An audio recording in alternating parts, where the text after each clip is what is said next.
Hello everyone and welcome back to another video. In today's video I'm going to show you how to translate text in DeepL. So actually guys, first you will need to open up your favorite browser and then just go and type on the search engine or the search bar deepl.com as you can see, okay? And then if you're not logged in with your accounts or logged into your accounts, you will need just to go and click on login option that you can find at the top right next to start free trial, and then just enter your email and password to get through your account. So now to translate the text, you will need to go to the DeepL translate right here, or to stay here, okay? Not files, not write, not voice, okay?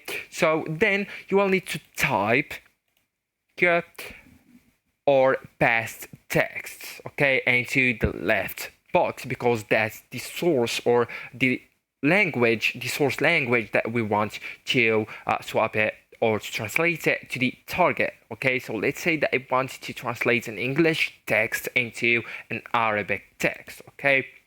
So let's say that I want to translate hi, how are you doing, okay?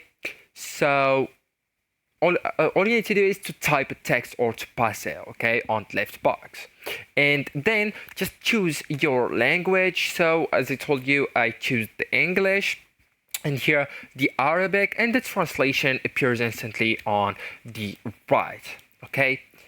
And it even can give you another keywords, okay? So actually guys, that's it. This is the end of the video. Thank you so much for watching, and goodbye.